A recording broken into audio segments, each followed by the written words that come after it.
시간이 많이 갔지만 다음 순서로 저희가 오늘 처리해드리고던 설명동의 어려운 경우들과 막바지 보루자랑에 대해서 우리 이라 의료법위가 교수님을 모시고 강의를 참여해보도록 하겠습니다. 그 이라 교수님은 1999년에 의과대학을 졸업하셨고 강남 세브란스병원을 하셨습니다. 의료법 물리학과에서 계속 근무하고 계시고 2016년에는 브리스톨 대학에서 에티에 대해서 공부하고 오셨고 지금 2012년부터 교수로 근무하고 계십니다. 강의 부탁드리겠습니다.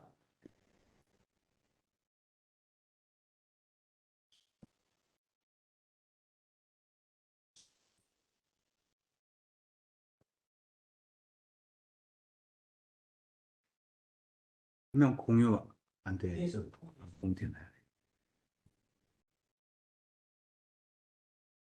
꺼지네요. 그냥 꺼져.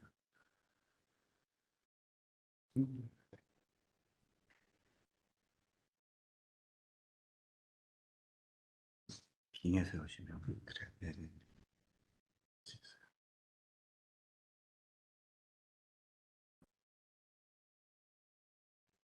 지루하시.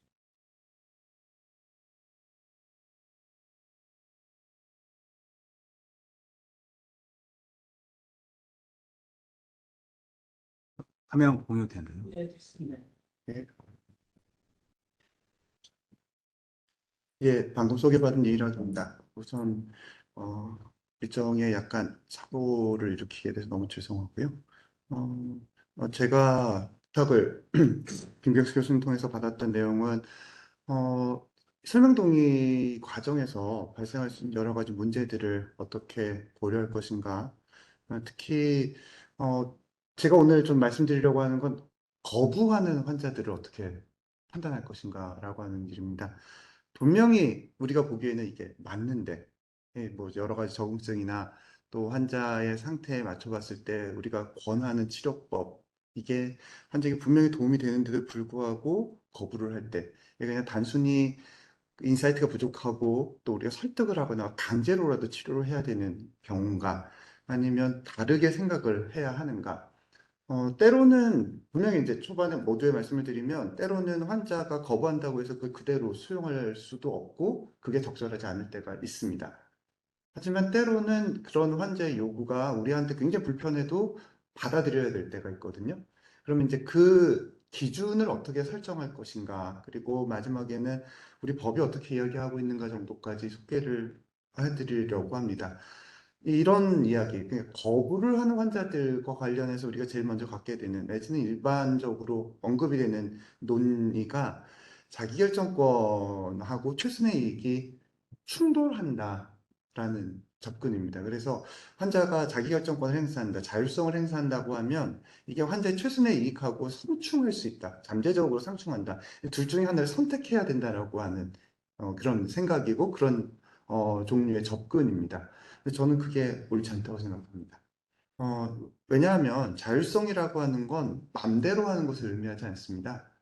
자율성이라고 하는 것은 자기에게 이익이 될 수 있는 것을 판단하고 자기에게 이익이 되는 걸 선택하고 그걸 실행할 수 있는 능력, 또 그런 조건을 의미하기 때문입니다.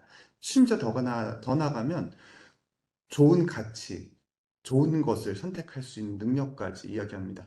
그래서 자율성은 기본적으로 권리이기도 하지만 또 거기 조금 더 나가면 그 능력이기도 해요. 그래서 자율성은 아주 없다가 생기고 발전하고 그래서 아주 좋은 수준까지 올라가기도 합니다. 그렇게 생각을 해보면 자율성이라고 하는 것이 자기 이익을 무시하거나 자기에게 이익이 되는 것을 뭐 전혀 자기 이익이 되지 않는데 자율적으로 선택한다? 그거는 사실 개념적으로 옳지 않은 거죠. 그래서 자율성이라고 하는 게 자기 이익을 실현하기 위한 것이고, 그다음에 그 과정에서 두 가지, 한편으로는 외부에서 억제받지 않는 것, 그리고 적극적으로 그 자기의 가치관을 실현하는 것이고요. 이걸 이제 자기결정권은 설명 동의 원칙이라고 하는 것으로 이야기를 합니다. 그 설명 동의 원칙은 말 그대로 자기의 가장 적합한 치료를 선택할 수 있도록 해주는 것입니다.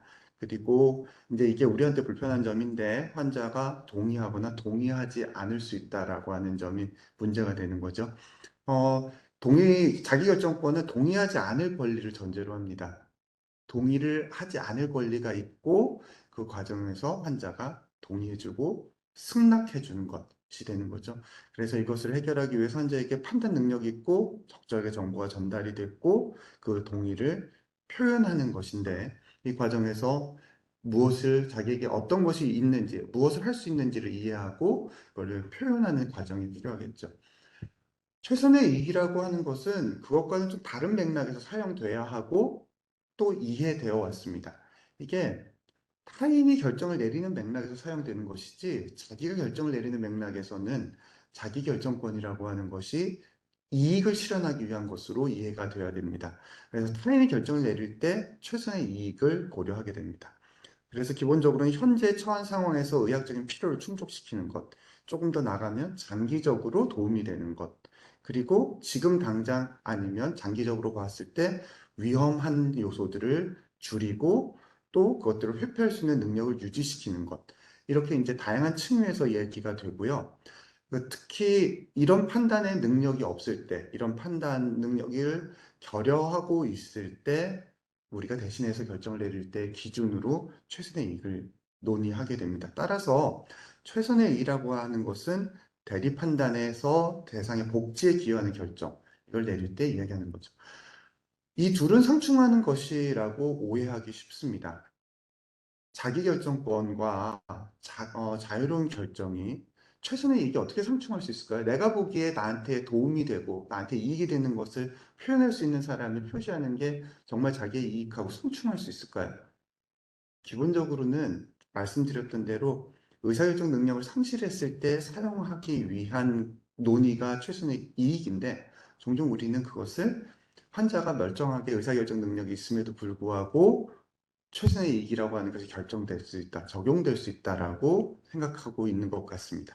즉, 그러면 문제는 우리가 환자에게 정말 도움이 되는 것을 제안했는데도 환자가 왜 저런 생각을 할까? 왜 저런 판단을 했을까를 의심하게 될 때, 내지는 그걸 우리가 용납할 수 없거나 수용할 수 없을 때 발생하는 일이겠죠. 출발선은 이렇게 하겠습니다. 의사결정 능력에 의심이 없다면 환자의 결정이 환자의 이익을 실현하기 위한 방법이다. 그리고 보통 그렇게 납득할 것이다. 근데 의사결정 능력에 문제가 있다면 환자의 복지를 최선의 기준으로 삼아야 한다. 그러면 어느 때 의사결정 능력에 문제가 있다고 판단할 수 있겠느냐가 우리 질문이 돼야 될 것 같습니다. 어떨 때 우리가 자기결정권 존중이 어려우냐? 환자의 의사결정 능력에 의심될 때입니다. 조금 더 나가서 환자의 의사결정 능력이 의심돼서 누군가에게 대리결정을 맡겨야 되는데 이것을 대리할 만한 권한을 가진 사람이 없을 때, 그리고 한편으로 대리인이 있고 적절하게 반영해야 되는 이해 당사자인 가족이 있는데 가족과 환자의 의사가 일치하지 않을 때, 이게 이제 우리가 현실적으로 어려운 상황이 되겠죠. 또 의사결정권이 있는 환자 대리인의 판단하고 의료진의 판단이 일치하지 않을 때, 이제 이건 어떻게 해소해야 될 것인가? 이런 갈등이 발생했을 때 어떻게 해소할 것인가? 또 이것과는 다른 측면에서 의사결정을 내리는 문제 자체가 어려울 때도 있습니다. 무엇이 환자 복지 증진에 기여하는지 확인하기 어려울 때. 또 현실적으로 많은 게 발생하죠. 어떤 거냐면 다양한 선택지가 비슷한 정도의 효과로 존재할 때, 이때는 어쩔 수 없이 환자나 환자 가족과 상의를 해야 하고 이 사람들을 의사결정 과정에 포함을 시켜야 합니다. 이 부분 이제 우리가 익혀야 될 문제라고 생각이 듭니다. 그러면 일단 환자의 의사결정 능력을 어떻게 평가할 것인가? 이런 절차가 필요합니다. 환자와 무엇을 결정할지를 명확하게 해야 됩니다. 어떤 종류의 문제인지, 그리고 환자의 의학적 상태 안에서 우리가 무엇을 목표로 하고 지금 이야기하려고 하는 치료가 얼마나 위험하고 얼마나 도움이 되는지, 혹시 대안이 무엇이 있는지를 검토하고 이 과정에서 환자에게 문제가 없을지, 혹시 의사결정 과정을 이렇게 왜곡시킬 수 있는 정서적이고 행동적이고 인지적인 문제가 없는지를 평가한 후에 여기에 문제가 없다면 설명하고 이 과정이 이해를 했는지 그 의미를 파악했는지 선택지를 추론했는지 그것을 적절하게 표현했는지를 평가한 후에 이 내용을 알리고 이렇게 결정을 했습니다라고 제시를 하는 게 필요하겠죠. 실제로는 이런 종류의 권고들도 있습니다. 제가 드린 말씀 이해하셨어요? 이게 어떻게 도움이 된다고 파악을 하셨어요? 혹시 이게 이것대로 하지 않으면 어떤 일이 생길지 이해하고 계세요? 그 다른 걸 어떻게 했으면 좋을까요? 그리고 혹시 이 과정에서 이유가 뭐였어요?를 물어보는 거죠. 특히 이 결정은 어, 환자의 의사결정이 자율적인 결정이 되기 위한 도움의 맥락에서 이해가 돼야 됩니다.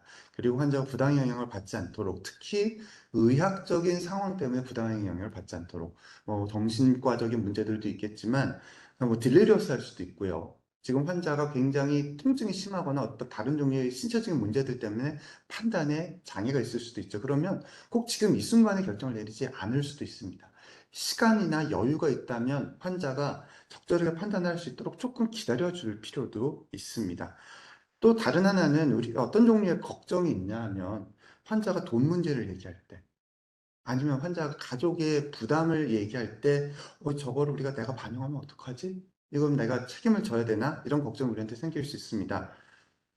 이런 다양한 요소들은 모두 다 정당한 고려 요소입니다. 만약에 어떤 사람은 의사결정을 하는데 경제적인 요소를 전혀 고려하지 않고 결정한다면 그것도 그 사람의 판단 능력에 이 문제가 있는 거죠. 또 치료법을 결정해야 되는데 누가 돌볼 건지를 고민하지 않고 치료해 주세요, 치료 안 받을래요를 얘기를 해도 그것도 문제가 있는 판단일 수 있습니다. 중요한 것은 이 다양한 요소들이 모두 정당하지만 그 중요성에는 내지는 고려의 우선순위에는 차이가 있을 수 있다는 겁니다. 따라서 우리가 주요하게 또 중요하게 판단해야 될 것은 어떻게 비중을 부여할 것인가, 얼마만큼의 중요성을 둘 것인가라는 문제고요. 이때 우리가 참고해 볼 만한 방법이 뭐냐면 슬라이딩 스케일이라고 하는 논의가 80년대 말 90년대 초반부터 이제 적용이 되고 논의가 되고 있습니다. 뭐냐면 우리가 실수를 해도 괜찮거나 문제에 착오 아니면 나중에 다시 교정할 수 있는 여지가 있는 결정과 그게 적은 결정이 있습니다. 환자가 당장 위협을 받고 있거나 응급 상황이거나 이런 상황이라면 이 마진 오브 에러가 적죠. 그럴 때는 어쩔 수 없이 의료진이 적극적이고 능동적으로 환자의 이 자율성을 오버라이드 할 수 있다라고 하는 생각을 해야 됩니다. 그리고 환자가 동의할 때와 동의하지 않고 거부를 할 때도 역시 이 마진의 폭이 달라질 수 있습니다. 그리고 마진의 폭이 적을수록 우리는 환자한테 더 명확한 판단과 명확한 근거를 요구해야 합니다. 따라서 환자가 매우 의사결정 능력이 적절하다. 이 환자의 판단 과정을 우리가 신뢰할 수 있겠다라고 생각하면 환자를 상담 과정에 포함을 시키지만 환자가 의사결정 능력이 떨어진다. 이때는 이 지금 환자가 자기한테 도움이 되는 게 뭔지를 숙고할 수 없을 것 같아. 의심스러워. 그러면 좀 더 적극적이고 직접적인 의사결정을 하도록 하는 것이 지금 현재 우리가 사용하고 있는 접근법이라고 하면 좋겠습니다. 환자가 의사결정 능력이 있다면 환자를 의사결정 과정에 참여시키고 정보를 우리도 듣고 우리도 제시를 해주되 이제 가능하다면 더 이해하기 쉽도록 제시를 해주고 우리 이제 그림 많이 사용하시잖아요. 또 숫자를 통해서 판단 과정을 돕도록 하고 모두가 자신의 의사 저는 지금 그렇게 얘기하시면 이게 좋을 것 같아요. 라고 의사결정을 나누고 그런 방식으로 해서 동의에 이르는 게 환자가 의사결정 능력이 있을 때의 접근입니다. 그런데 그게 떨어진다면 이제 문제가 되는 거죠. 그 떨어진다고 하면 그 가능하면 시간을 더 넉넉하게 두고 환자 의사결정 능력을 하고 숙고할 수 있도록 시간도 주고 정보도 주고 자료도 줄 수 있습니다. 그런데 이제 현실적으로 많은 임상가들이 권유를 거절할 때 의사결정 능력이 없는 것으로 간주합니다. 아주 심한 경우에 정신과에 컨설트를 냅니다. 환자 의사결정이 문제가 있는 것 같아요. 우리가 너무 좋은 공고를 했는데 이게 환자한테 도움이 되는데 문제가 있어요. 환자 우울증에 빠진 거 아닐까요? 자기 전망에 대해서 굉장히 암담하게 생각하고 있는 거 아닐까요? 그래서 우리가 공고하는 것이 적절한지 한번 검토해 주세요. 이게 이제 버립니다, 환자한테는. 또 다른 한편으로 환자는 이런 압력을 받습니다. 좋은 환자가 돼야 돼요. 주변의 권유에 따라 나를 이렇게 걱정하는 가족의 뜻도 잘 들어줘야 되고, 저 의사 선생님 저렇게 바쁘게 오셨는데 내가 시간 뺏으면 안 되지. 또 저 선생님하고 화를 내면 안 되지. 그래가지고 또 자기가 막 왔다 갔다 할 수도 있고요. 환경을 제약하고 여러 가지 넛지를 만드는 것 사이에 선택이 필요합니다.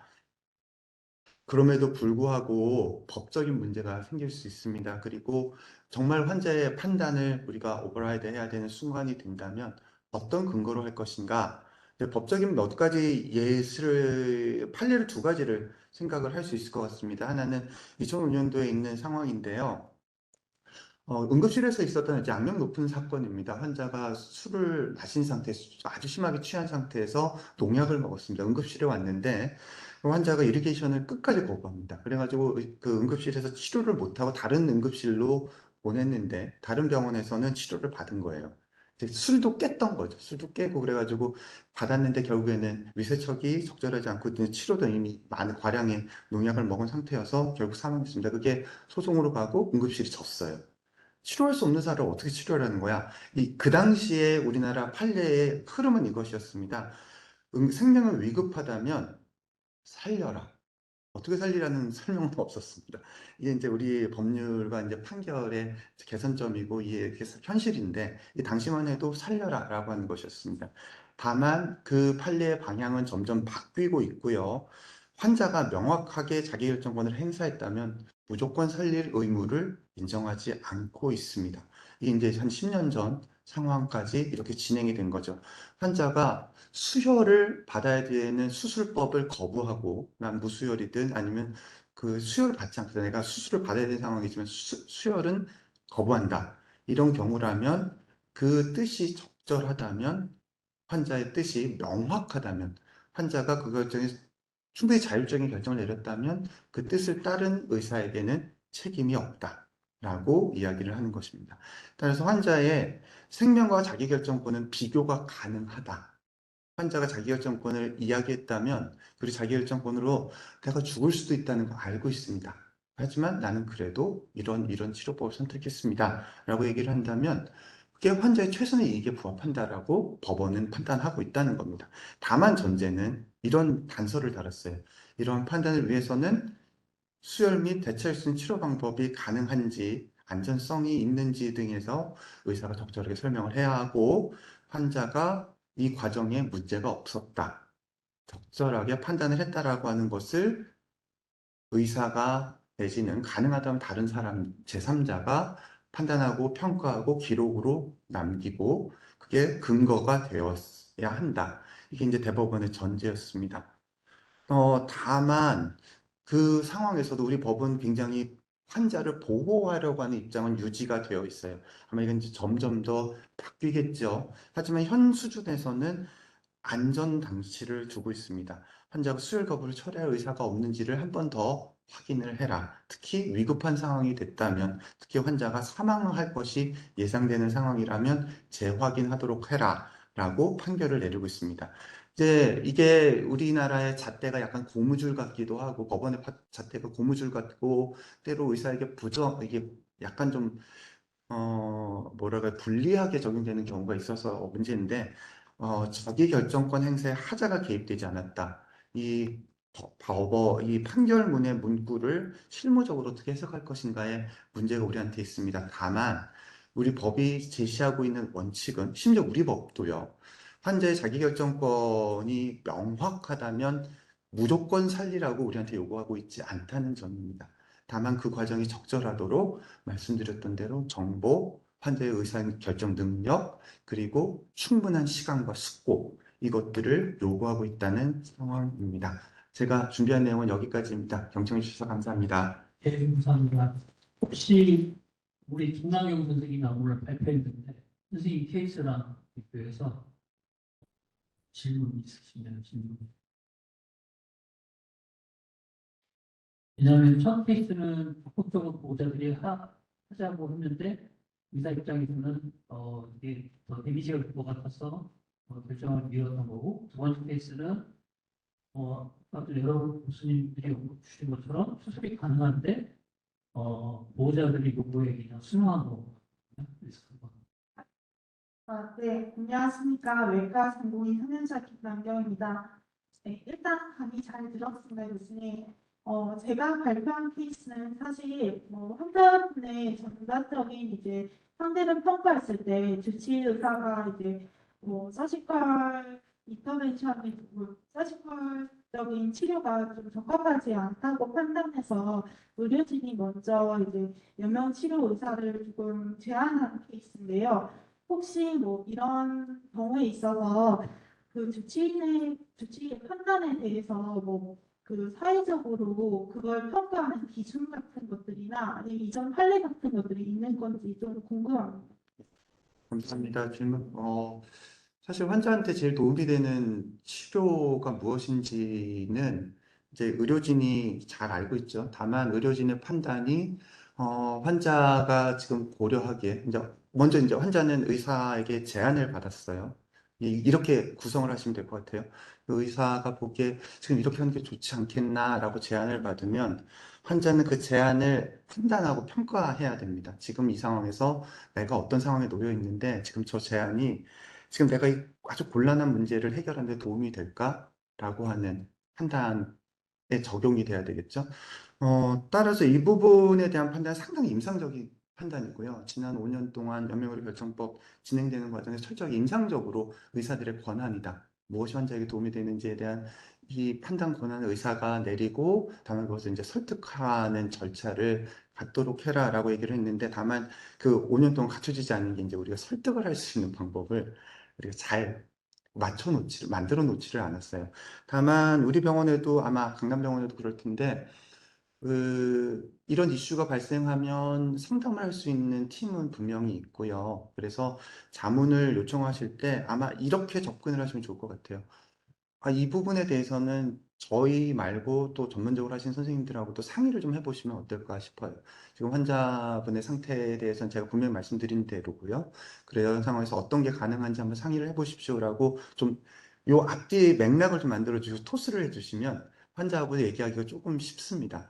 그리고 이 상황에서 이제 환자가 왜 또 환자 보호자가 왜 저런 흰색 치료를 요구를 하는지에 대한 이제 고려도 필요한데 첫 번째는 이제 치료 목적을 잘 이해하지 못하고 있기 때문일 수도 있고요. 지금 병원 상황에서 가능한 치료가 뭐고 이때 환자에게 무엇을 제공해야 될지를 이게 공유가 안 돼 있을 수도 있고요.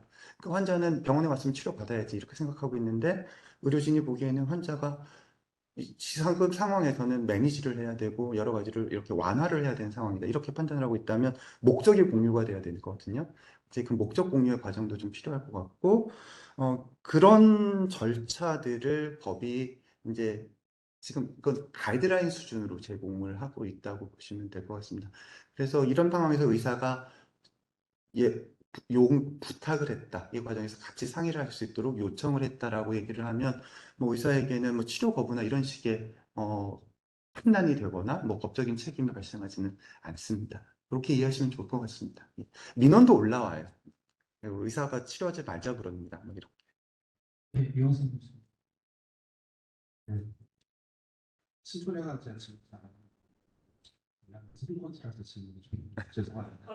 예, 일단 교수님의 그 의견을 여쭙고자 하는 거는 의학이라는 게 어쩔 수 없이 정보의 불균형이 될 수밖에 없지 않습니까? 저희가 아무튼지간에 인턴 선생님들도 최소한 5년, 6년, 7년의 교육 과정을 거치고 심도 있는 교육 과정을 거친 사람이고 전문의가 되는 가운데 많은 과정을 거치게 되는데요. 현재는 아무리 설명을 하고 정보를 많이 주더라도 그 불균형 깨기는 쉽지 않습니다. 그렇기 때문에 환자가 자기 결정권을 가진다 하더라도 그거를 갖다가 결국은 저희가 원하는 방향으로 끌고 갈 수밖에 없기 때문에 그런 그 결정권의 그 정보의 불균형에 대해서 어떻게 생각하시는지 첫 번째 질문입니다. 정보 불균형은 약간 이제 여기서는 제 입장이라기보다는 약간 좀 악역을 맡아야 되는데 선생님도 안 좋아하실 역할을 맡아야 되는데 환자와 의사 사이에 분명히 정보 불균형은 있고요. 그건 안 좁혀질 거예요.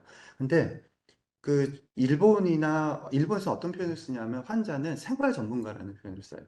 의사 결정을 내릴 때는 의학적인 요소들 말고 환자가 살아왔던 환경이나 그 상황에서 이후의 치료, 그다음에 그 과정에서의 치료도 고려가 돼야 되고 그 환자가 자기 결정을 행사한다고 얘기하는 건 의학적인 판단이 자기 삶의 맥락에서 어떻게 영향을 미치는지를 되게 고려해야 되는 상황이거든요.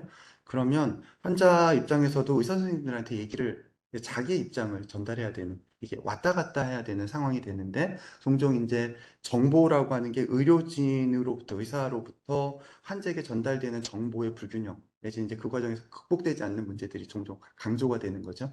그래서 일차적으로는 양쪽이 대화가 오가야 되고 의사 선생님들 주치의 입장에서는 환자가 제기하는 삶의 문제가 의사의 치료 권고 또 정보에 투영이 되고 반영이 돼가지고 소화가 돼서 다시 환자에게 제공이 돼야 되는 맥락도 있거든요. 아마 하고 계실 거라는 생각이 들지만 그게 좀 더 적극적이고 구체적으로 돼야 될 필요도 있고요. 그렇게 돼서 이제 양쪽의 의사소통이 오가고 정보가 공유가 돼야 되는 게 첫 번째고요. 두 번째는 이제 미국에서 특히 이제 미국하고 영미권에서 또 타이완이 좀 이런 그룹이 존재하는데 환자한테 정보 전달을 하기 위해서 디시전 에이드라고 하는 것들을 제공을 합니다. 디시전 에이드는 뭐 단순히 브로셔 같은 것들을 넘어가지고 환자가 뭘 중요하게 생각하는지도 체크하게 만들어 주고요. 그 중요하게 생각하는 맥락에서 어떤 정보를 확인하고 물어보도록 해야 될지 이런 것들을 제시하고 있습니다.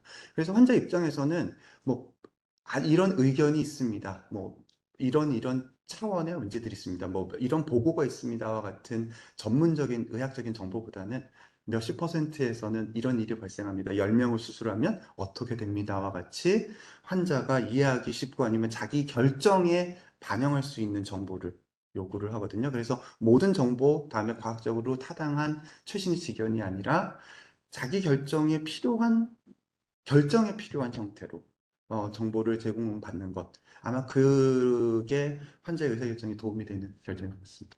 그런 현상이 되다 보면은 예전에 이제 모 교수님은 어떤 거를 수술 독립에서 요구하셨냐면 무조건 수술하고 사망할 수도 있다.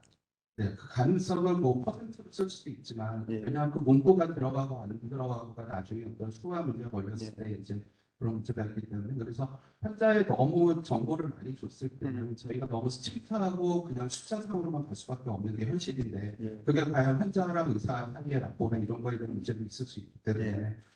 그게 옳은 건지 그렇다고 드림잇이 나눌 수도 없고 맞습니다. 이런 거에 대한 딜레마가 항상 이제 수술 설명을 하거나 환자를 가지고 있는 게 뭐 저희들이나 전공의 선생님들의 현실이기 때문에 그런 면에 대한 거를 어떻게 고민해야 될지도 그 참고 말씀을 드리면 지금 7월 18일까지 프로젝트가 하나 있습니다. 지금 그 보건사업진흥원에서 과제를 아마 과제별로 10억대 정도의 4년짜리 과제가 만들어지는데 그게 주제가 이제 환자 의사 함께하는 의사결정 모델이라고 하는 게 그 논의입니다. 거기 그 과정의 핵심 중에 하나가 환자가 뭘 알고 싶어 하고 예를 들면 이제 우리 선생님들이 어떤 수술과 관련돼 있는 그 의사결정을 내리려고 할 때 어떤 자료를 사용할 건지, 그때 환자에게 어떤 정보를 제공할 건지를 환자 입장에서 파악하는 연구 과제가 포함이 되어 있는 일종의 그 가이드라인 같은 걸 만드는 과제거든요. 이제 그런 식으로 하는 과정에서 우리가 조사를 해봤더니 장루를 받을 거냐 안 받을 거냐라고 얘기하면 임상 선생님들이나 환자들이나 한국인들이 유난히 안 좋아하죠. 장루를. 그런데 왜 안 좋아하는지에 관해서 이유를 물어보면 환자가 제시하는 이유랑 환자분이 제시하는 이유랑 선생님들이 제시하는 이유가 실제로는 같지 않아요. 그러니까 환자들은 뭘 이제 그런 이제 조사가 한국에서 최근에 있었다고 하는데 전해 들었습니다. 그 뭐였냐면 선생님들은 이제 신체 훼손이나 이제 이런 부분들을 걱정을 하는데, 왜냐하면 관리가 가능하고 관리가 크게 어렵지 않다는 것들을 이제 알고 계시고 뭐 확신을 하고 있으니까. 근데 환자들은 관리가 안 될 것 같아서. 나 여기 이걸 달고 다니면 되게 생활이 어떻게 되지? 뭐 이게 관리가 안 될 것 같아. 이런 걱정을 한다는 거죠. 그러니까 때로는 같은 결정에 도달해도 이쪽 사람들의 이 논리하고요. 아니면 고려사항들하고 그 의료진들의 고려사항, 환자가 이렇게 생각할 거야 라고 생각하는 의료진들의 고려사항이 일치하지 않을 때가 있거든요. 그러면 이제 이런 것들을 찾아내서 의사결정 과정에 반영하는 내지는 이제 그런 것들이 좀 체계화되고 조직화돼서 여러 선생님들이 듣고 상담할 때 활용할 수 있도록 만드는 그런 절차들, 과정들도 아마 우리가 근거를 만들어야 되는 주제 중에 하나일 것 같습니다.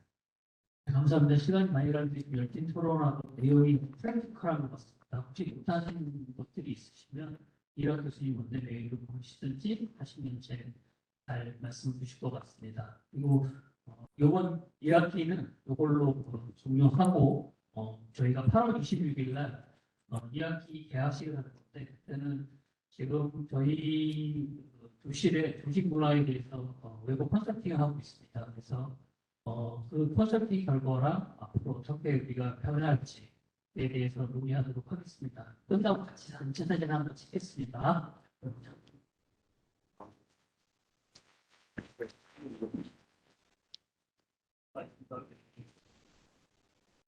F.하고